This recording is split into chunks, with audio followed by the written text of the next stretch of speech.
Fáilte raibh go bhideo eile as an tréith seo hasin dúnm ag cumnechtrí cheanna loch. Aniu hasin dul a Eishkin. Mòran sin teolach an amal Macrae a bhí cochéat a Eishkin bhain imitach bliona. Well, that's an issue faster here to the Leon. Today we're going to visit Eishkin. The Macrae family have been associated with Eishkin for very nearly 150 years now. And with me here is Gordon. Now, Gordon, the first question I suppose I'll have to ask you is, why am I having to speak to you in English? Well, that's a good question. Being from my father out in Eishkin, he didn't have much Gaelic. My mother, of course, was from Balalan and was perfect in Gaelic and spoke Gaelic all her days. My father's folk had come from the mainland. My grandfather had some Gaelic on my father's side, but we didn't speak it at home. And when we came to school here in Balalan, I don't think we were taught Gaelic at all in these days. Sort of frowned upon, I would say, really. So that's why I didn't speak much Gaelic. Isn't it funny though, in a way? I suppose some would say that it's the Macraes versus the rest, and in many ways that's the way it was too, wasn't it? Yeah, yes, it was really. And in these days, well, my father was the keeper there, the head keeper out there. And I remember my grandfather, Duncan, was there as well. So it was very much like that. We were away out on our own out there. But coming to school in Balalan, we made friends for life, really. And still are friends. Well, let's go back to Eishkin. Still remote nowadays.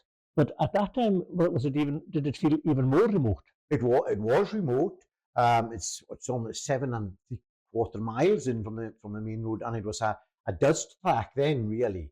I remember the council would come out and patch it, but it would be washed away with the first shower of rain, really. But then it was tarred, and it became much more accessible, really.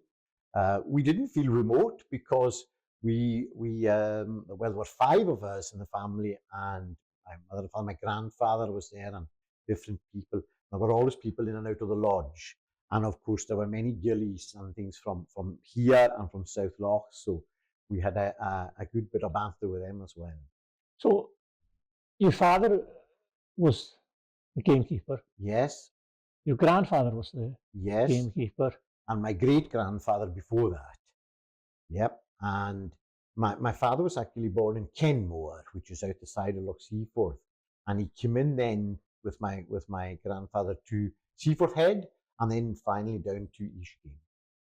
Yeah, there's so many stories to be told about these times, isn't there? Yes, there is, and I think probably when I go around in the boat with Chris and folk like that, to see the old ruined houses, Kenmore and Valormas and Mòran, they could have been done up into nice. People today would pay a fortune to go there, yeah. But unfortunately they're falling into disrepair, really. But they're lovely. Now, they're remote, but you could get to them quite quickly by boat.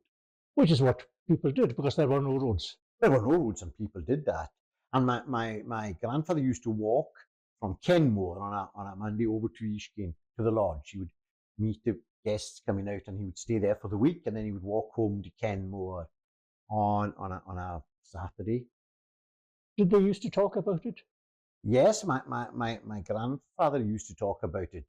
We used to try and get the stories out of him. He had plenty on, but like this, I should have take note of them. My father used to have a lot of stories, and my Auntie May and people like that who lived there as well. They had a lot of stories. We used to try and get the stories from my grandfather about the First World War. He was in the Lovat Scouts, but he wouldn't talk about it really. That's right. No, he wouldn't. He didn't want to talk about it at all. He was in the Lovat Scouts. And he could gas at the Somme, I think it was, he said, and he always had a bad chest after that. So, but he wouldn't talk about the war at all. We used to be, did you shoot anybody, or did you, no, wouldn't say anything. Some people used to say that they didn't talk about it because they didn't want to renew memories of things that they had seen and maybe things that they had done. Yes, that's very true. That's very true. And I know when my grandfather came home, he used to spend a lot of time from him. He would go away out on the boat by himself, and he had plenty of time to think out there.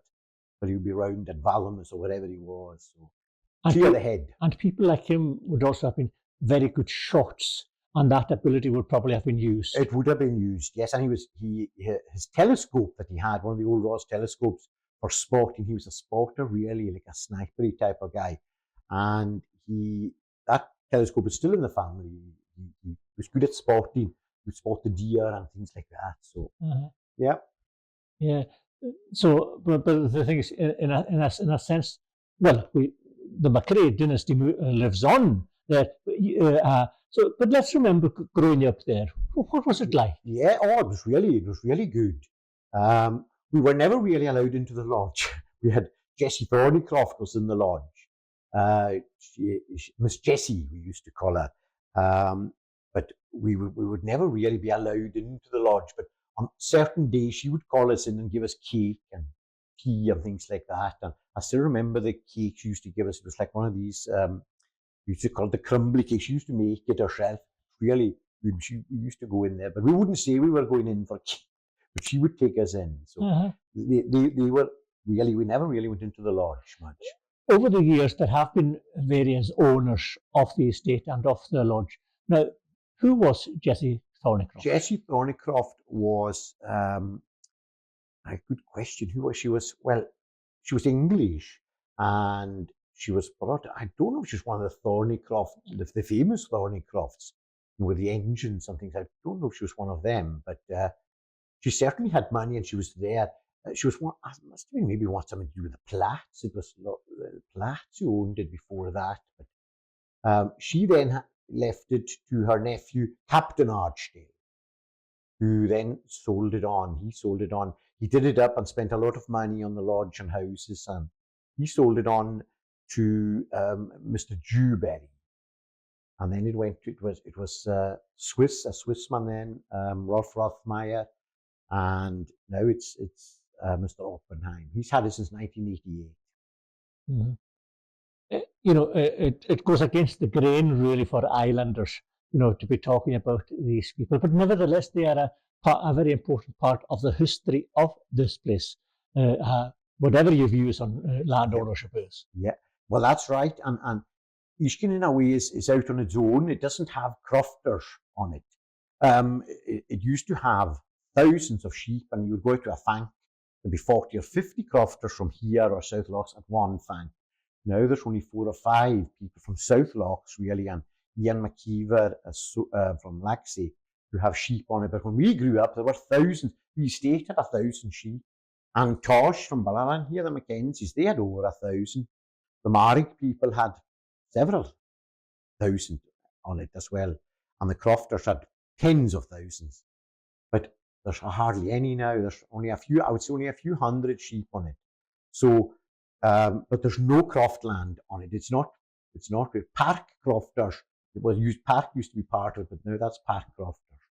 So how did crofters have access through the sheep to the land if they weren't crofters? They would pay, I don't know, £1 or something to put sheep on it, a small amount, and they were allowed on from, I think, when I way back to Lady Platt's time probably, they were allowed on and they were allowed to have sheep on it.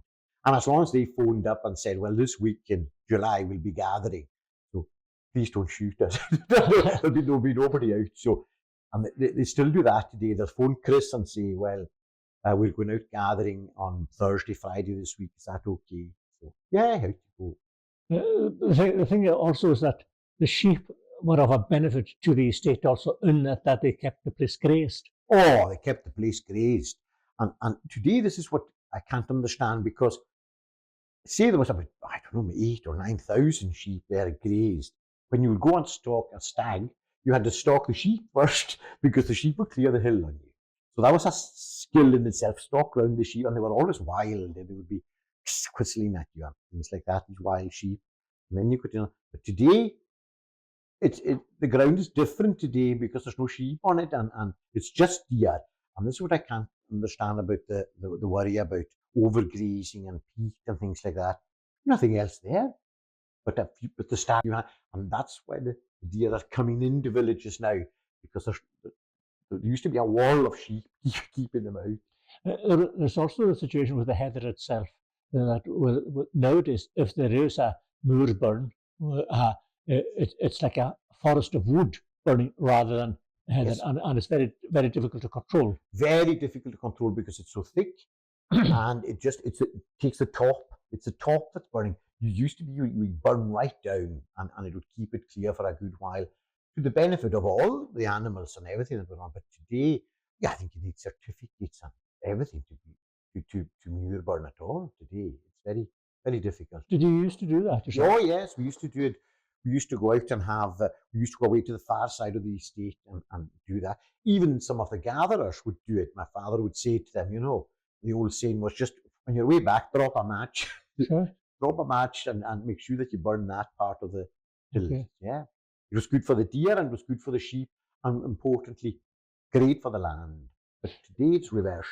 You've mentioned a species several times, that is the deer. They were important to the estate, weren't they? Oh yes, they still are. Yes, they really are the thing that they're the value to the estate. Every deer you shoot, you have to report it, and it gives the value to the estate, the deer. Sheep and things were just a small part of it, really. What were the deer like at that time? Because they're all over the island now, but at that time when you were young, what were they like here? Oh, they were. Well, you would never see them even by the roadside. You wouldn't see them close to the house. I can still remember the very first deer we saw in close to the house at Eishkin. It was like a huge thing. It was a stag that had come in close by. And when we went out to look at it, it was like, my father had an old camera. I remember he took a photo of it. And it was remarkable to see one so close. They kept away. They were always away out on the hill, but they were always in good condition. They were always good condition. And you would never see them close in these days. So how much of a competition was there between yourselves and the Ballaran people?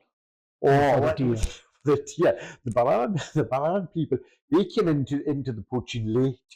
The South Lochies were the ones who down your own wives' part of the world, Lemmerway and Mòran, and they had boats. Oh, I see. So they could nip across and shoot quite quickly and get home. Yeah, especially. And did they do that? Oh, absolutely, yes. Absolutely. And did your family try to catch them? Yes, yeah. Did you ever catch them? A few times, yes. Sometimes you just chase them off. It was never a real big court case. One or two. The Stornoway boats then became quite big. One or two locals from there who are very famous and have passed on, but there's still a few of them alive. They used to have fast boats, and they would come up and stay for a weekend, maybe up in Valamis. So the estate didn't have fast boats, so the only way you'd catch them would be to go over the land, and it would take you a day to reach them. So they were hard to catch. They were hard to catch, but they were always, yeah. But then the Ballaran ones where they would maybe cross from Arrivruach or somewhere like that, or they were more mobile. they would go out that way. So I heard there were some quite good shots amongst them. Some very good shots. How do you know that when you were on the other side? Some very good shots amongst them.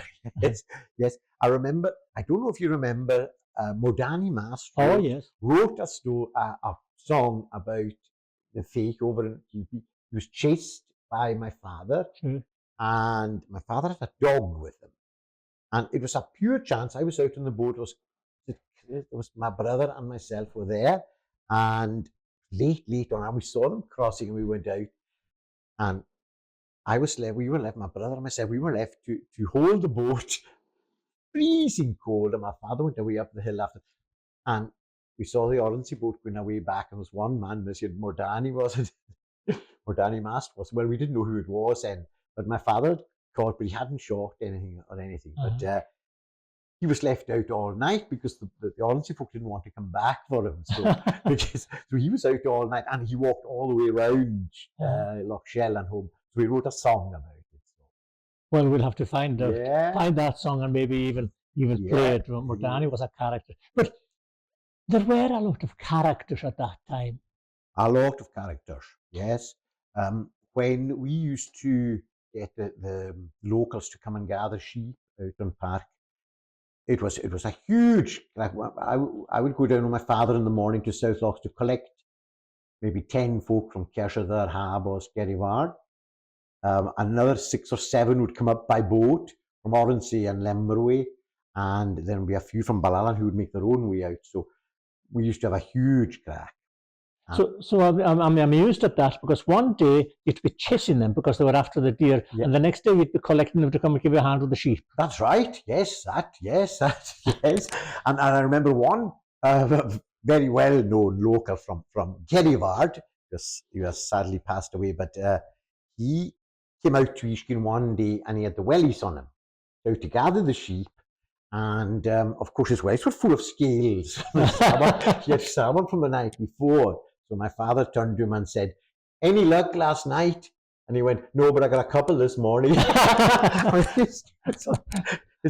wellies were full of scales. Well, that's the deal, because we were talking about the salmon here. The salmon were also important, because that's why the fishermen came, wasn't it? Oh, the fishermen came, and very good fishers.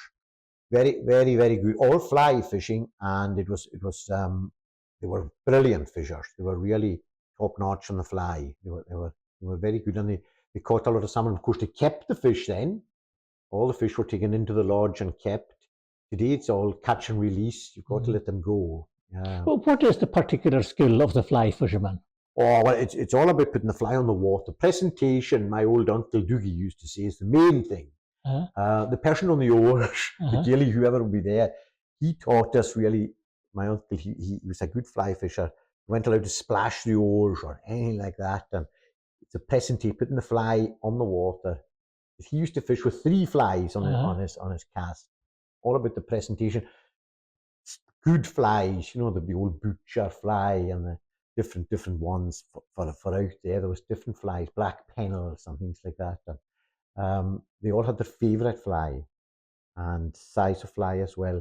But it was all old admirals and people like that who used to come.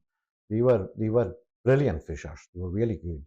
And was there plenty of fish at the time for Oh, plenty fish. What would a typical day's catch be? Oh, you get a dozen sea trout, maybe 2 salmon in it. Oh, yeah. And easily even more sea trout than that. Mm-hmm. And when they came, did they stay in the lodge? Or Yes, they stayed in the lodge. Stayed in the lodge. A lot of them were friends of Thornycroft's or Archdale or folk like that. Yeah. And when the Swiss man, when Rothmeier owned it, it was Swiss and Austrians who came. Now, they weren't fly fishers at all. They learned a wee bit over the years, but they were spinner or they were allowed the worm. They were allowed, which was unheard of. Yeah. My grandfather would go mad if he had anybody who was worm fishing. So why was that? It was never used. In fact, somebody said to me yesterday the difference between a fly. The fly usually catches the fish on the lip, but with a worm, it swallows it. And it has to be killed. But in these days, that was okay because you killed them anyway. But nowadays, the worm, you have to kill. But with a fly, it's here or on the tongue or somewhere, it catches them. Yeah, and you can't just let them go. Now, you did all this just as part of growing up. Yes, it was part of growing up. We used to be out in the boats and things since we were very young. You mentioned the skill of the gilly. Yeah, skill of the gilly. We used to have to go out on gilly, and we would take these folk round the lochs, and we would go way up to the top lochs and different things. So we learned to row from an early age. We had to. But as much as taking them around was at times keeping the boat where it was. Oh, you had to keep the boat just rock steady, and they would soon tell you if you weren't because they were old professionals. Oh, yeah, they would. Yeah. The most important thing about taking folk out was we were taught when you got a guest, elderly or not, coming to the boat, you have the boat there, you must hold the boat because somebody from the city walking into a boat, the next thing they're over the side. Did that ever happen? No, because we were taught. But if you have an inexperienced gilly, that will happen. That they'll fall, and I've heard of them falling, in different places. And would you occasionally have toughs who weren't experienced coming in, but not letting you know that they weren't experienced? Oh, yes, yeah. They would take the hat off you with a cast or catch your ear or something. Yeah, they would just go, sorry. They would catch you somewhere, so you had to watch that. Can you remember any of the guests who were there when you were younger? Yes, there were one particular, an old admiral, Admiral Wing he was called. And I remember him because I was gilling for him.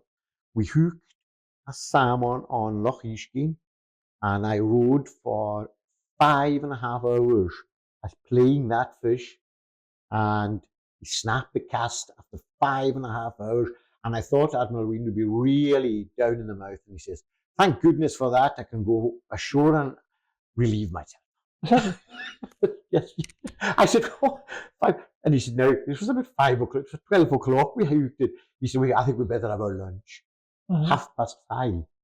Well, the lunch, of course, would be prepared in the lodge, would it? Yes, yes. And what did that consist of usually? Well, it was, there were sandwiches made by the cook, usually with a bit of venison on them or something nice like that. And cake, it was always cake and fruit. And we had our own, my mother used to make our own sandwiches for us. We usually had sweets as well, but they wouldn't have goodies. But we always had Mars bars or something. But the other thing, they always had, the old gillies, was a flask with whiskey. And every fish they caught, they would give you a wee dram. Sure. Yeah. That could be quite dangerous. It was, well, I must have been about, this is giving away a secret, but probably about 12 or 13. And I was out and we caught 4 salmon. Oh, right. And that was 4 drams. Now, at that, I came home, my mother nearly ate me. You drunk? No, how many fish did you catch today? I said, 4 salmon. She went, "Oh, yeah." I said, "Did you get a dram?" "Yeah, a dram for each one." We used to get the dram like that. Yeah. That, we had to have it. Same when you shot a stag, you had to have it was all part of the ritual. You had to have a wee dram. Yeah. But not now. Folk have to drive home or things like that, you know. Back to the stag, the deer, and the hunting of them. Of course, at that time you didn't have 4x4s and you didn't have anything like that. No, it was the horses. It was the horses we had. We didn't really go and drag them down either. It was always the ponies, the Highland Garons.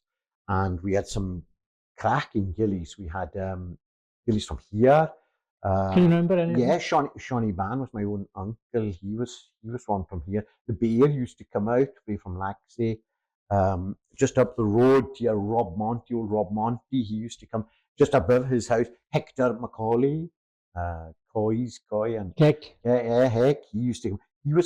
He was my, when I was sent to the hill, I must have been about 16, and my father said, "Look, we've got an extra guest. You've got to go and stalk a stag today." And he said, "I'm sending the most experienced gilly I have with you, Heck." So we were together probably for, Heck was there probably, he was about 80. And he was old, you know. He was really good with the horse. Never bogged it or anything. And we used to take him all the way home to Eishkin, then to the larder. But then we started stopping at the head of the loch and putting them in the boat and leaving the horses at the top. Now, part of the job of catching and killing a deer is doing it at the right time of year. We know that. Yeah. But part of the job was also presenting the deer when you do get back in a way that can be immediately used. Oh, it had to be. And in these days, there were no chillers. So when it was hung up in the larder, it had to be either sold. But people in this community buy them, all that have been buying them since then. They would be buying the stags whole and taking them away. And now we have chillers, of course, and they're in the chiller maybe for a week, and people still come and buy them. But before you took them off the hill, you had to còrlach them. Yeah, you had to describe that process. Well, the first thing when you would go up, you would have to check the stag was dead, and the thing was you have a walking stick with you, and you had to put it in the eye of the stag. If that blinked, we had to take a step back because the stag wasn't dead. So you had to, it happen often, but you had to watch, especially in the rutting season. They're very, very strong, and they could easily get up. You know, they could get up on you. So if the stag was dead, you had to bleed them. You just bleed them in the neck. You put the knife in here and you just bleed them. So the blood, and most of the blood comes out.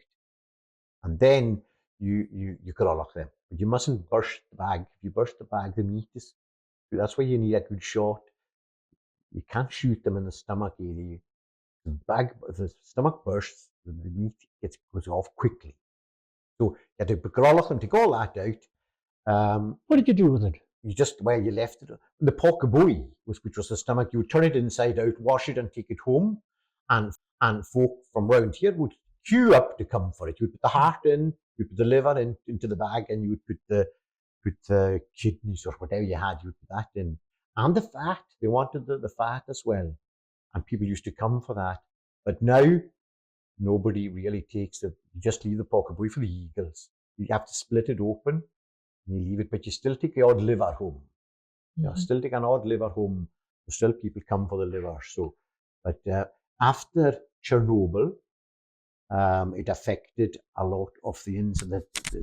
You weren't allowed to take any of that home. You weren't allowed to sell it or anything because it was in the moss, on the dealbh. None of that was used. It was just left on the hill. Well, you said they left it to the eagles. Well, the eagles is plentiful then as they are now. No, it was just golden. It was just golden eagles and ravens. Golden eagles and ravens. And they would stay away. They were very wary. But now there's more sea eagles than golden. And they're in on it right now. They're in on it quickly. Yeah, they're in on it quickly. And if you go back about an hour after you've shot and just have a look, there's very little left. There's 3 or 4 eagles on it, or more even. Yeah. But usually sea eagles. Yeah. So growing up in Eishkin, while it was remote, and it was remote from anywhere else, yes, you had plenty to do. Plenty to do, and we had a wee football pitch, and we always played there. And my brother Duncan and Rory and Chris, we would play. And when my sister Anne was young, we would put her in goals. So we used to play. And then Chris Anderson lives in Kintarvie in Arivrúach, was a young gilly there for a while. And I spoke to him the other day at the Loch show, and I'm sure he said he was 80. Oh, yeah. And he used to come off the hill, and we were very young then, 7, 8, 9, 10, wanting a game of football. We used to get him out after his hard to play, and he was still remembering it the other day. He would come and play with us. And so, apart from yourselves, the Macraes, Miss Thornycroft, who was the earliest one you remember. Who else actually lived out there? Well, at that time, and that was all. Was it? That was it. But then there were more houses built, and gardeners. Well, through the week, there would be gillies. There would be Mòran Louis from Innse, Dan MacLeod, Lemmerway, Shawnee Van, Chris Anderson, Gitchi from Arivrúach, and who else? We have another 2 or 3 gillies. Then it would be down there all week. They would be down all week, and then they would go home on Saturday. So they were a good addition, really, to the. So, have the owners of the lodge and the estate have they been different to each other? You named Thornycroft, you named Platt. I remember Angus MacLeod telling me, I think that they used to carry Miss Platt around in like a sedan thing. Yes, they used to carry, because she was desperate to get to the hill, even old age. And in fact, again, it's incredible. I spoke to a lady from Scalpay the other day, an elderly lady from Scalpay, who told me that her father was a gilly at Eishkin. And when Mrs. Platt would shoot the stag, it must be in her 80s, he would have to carry her home, actually carry her on his back, home, down to the boat. Yeah, they would take turnabout. So they took the caoraich first, and then the dealbh. Yeah, or there would be 3 or 4 of them. She told me that, and seemingly was through, desperate to get out and about. Then you said after the Thornycroft, who came after Captain Archdale? Who was he was a nephew of Jesse Thornycroft. What kind of a person was he? He was good. He stayed there. That was his home really. So he was fine. He was good. He spent all his money, though. I think when Jessie Thornycroft died, her money, a lot of it went to death duties, and he lost a lot of money, and he had no income really. He had no income, so he spent most of his money doing the place up, and then he sold it. Okay. He sold it. And you remember what the price was? I can't remember what the price was. Was it a lot? It wouldn't have been too much. It No. wouldn't have been, not in today's money. No. I think North Eishkin, it was split up Yes, I remember. at one part, and Clee Mackenzie had it, old Jock, and then he had North Eishkin. when North Eishkin was sold to Nicholas Oppenheimer, I said, now, I think that was 400,000, which sounds a lot, but today it's peanuts. Really. When you think the house across the road is about $500,000. $500,000. Yeah. Yes. Now, so he came then, he didn't have much money. Was it after that Rothmeier came? It was Ralph Dewberry. Oh, who's he now? He was a really sporting man. He didn't have it for too long. He was elderly when he came. I have a couple of stories. I'll just tell you a quick story about Ralph Dewberry. He had a big fiasco on him, and he was a brilliant shot and a brilliant salmon fisher. He would catch fish anywhere. He was a really good sport. But his wife didn't like it here at all. No. And when just before he bought it, or after he bought it, he hired a helicopter and took his wife round it. I remember him going into the helicopter outside the lodge saying, now, darling, we're going to look around the estate. You'll be chuffed. We'll be really pleased. Took off in the helicopter. She came back and her face was sour as anything. And he said, what did you think of that? You know, he came out of the helicopter. Am I allowed to make a small... Say whatever you have to say. Miles and miles of bugger all. And away into the lodge. And he would, well, that didn't go down well. but in a very posh... Yes. So he left, and for a couple of years maybe, but he left, he bought an estate outside Perthshire. But he had a heart condition, he died, never heard much about him again. So who sold it then? Was it him? He sold it to the Swiss man. Rothmeier. No, he was go ahead if I remember. Oh, he had fish farms and he had a lot of things. Yeah. He opened a place in Goat Island as well. He opened a place in Goat Island, a smokehouse in Goat Island. He spent a lot of money. He was very rich. But things just didn't work out for him either. I don't know what on earth. Everything seemed to go wrong for him. And but his guests were brilliant. They were really good. They were really good. Going back to Dewberry. Dewberry had the Argo cat. He was the first, he was the first person with the Argo. More or less a big quad. And I remember on a Friday night, it broke down on him. It broke down middle of the hill, who knows where, but he had two stags. He had two stags in it. And he said, came into the house on a Saturday, late Saturday evening. And he said to my mother and father, I would like to go over before Sunday to get the Argo cat, see if I get it fixed for Monday. My father said, well, I'm not going with you anyway. Nobody here going with you. Gordon, he said, you're coming with me. So Dewberry said, I was only young then. So I went way across the loch on the boat, came back in, got the Argo cat going. She was quite good at the mechanics. And got the Argo cat down and he came back up. And he came up to the lodge, Gordon, and no bother. And he handed me the very first £50 note that I ever saw. He said, yeah, you buy yourself something nice with that. But that was worth about 300 or more today. The first £50 note, he gave it to me. Yeah, I can still... But he bought your loyalty very quickly. Very quickly. My father said, I'm no good anyway. You go. You go if you want. Yeah, bought it quickly. Yes. Yeah, so, but they were kind people. Yeah. So how long was he there for a while? I remember he was there for a good while. Yes. Yeah, he was there for a good while. And again, he spent a lot of money on the lodge and doing it up. But there's no real income in any state. There's no real income. You've got to have money to want it, and you've got to have money to be able to sustain it. Totally. You can have as many guests as you want, but it's not going to pay for much at all. But you were mentioning earlier on that you didn't really have much access to the lodge. He's very private, isn't he? The present Oppenheimer. Yes, he's okay with us now. It was only our parents who wouldn't really let us in to the lodge. Your parents? Yeah, they weren't. The young rascals wanted to. We wanted to go in and we'd be hide and seek, but we were never in. We were never allowed in. So we kept that up all along.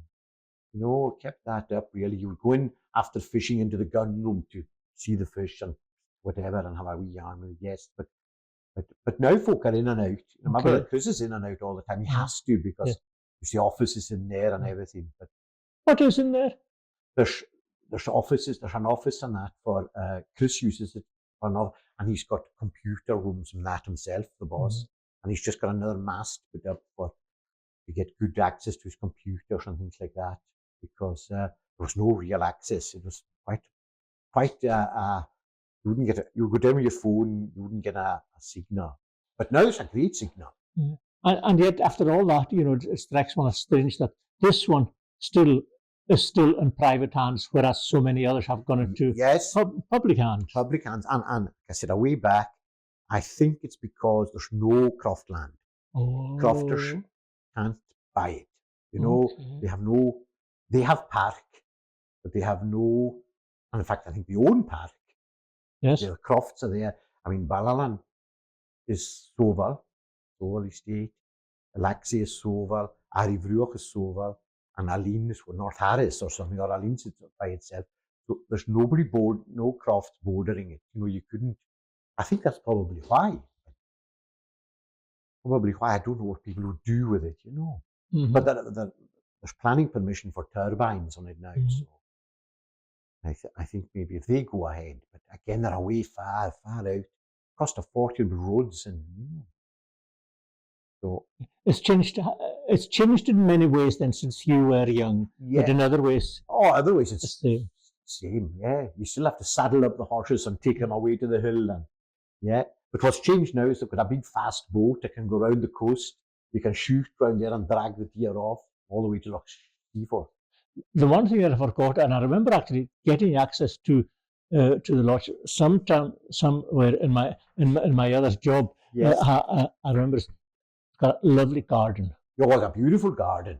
There's been a gardener there since probably Rothmeyer's time, and it's well kept. There's a gardener there all the time. He comes in from the town every day. Oh, yeah. He's employed year round, and but it even when we were growing up, my father used to tend that himself, and he grow a lot of vegetables and things. So, but now it's sort of all walled. Yeah, it's a nice garden, nice garden. But they still go to Charlie Barley for the veg. Do they? Yeah. A season like this is poor, Yeah, yes. Poor. So, Eishkin then, growing up, remote, but not lonely. No, not lonely. Plenty to do. Yeah. Learned a lot of skills. Yeah, a lot of skills. Yeah. And yet then you cleared off to become a teacher. I cleared off to become. That's right, because when I was on P7 here, I was due to go to Lurbust for first and second year, and they wouldn't put a bus on for us. I had to go to the hostel. Okay. I went to the hostel, and when I was probably 12 and a half, and I'm still a townie. I've been a townie since 12, but I met all the South Lochs boys and girls and Ness, and so I knew a lot of people from the hostel, the Uishdochs, Barrochs, still know them. So that was we did 3 years in the Macrae hostel, and then we did 2 in the old Gibson, and then the last year we were put out to the South Lochs boys. We were put out to look for lodging. Yeah. So change days. Change days. Today you get a bus home or a car home, or you better roads, of course, but it would have been expensive too. But when we were in primary, we had a minibus every day. Roddy John from up here, he used to come in for us and pick us up and take us home. But on a Friday, Dolly No, who had the shop out here, used to pick us up because he came out with the messages on a Friday.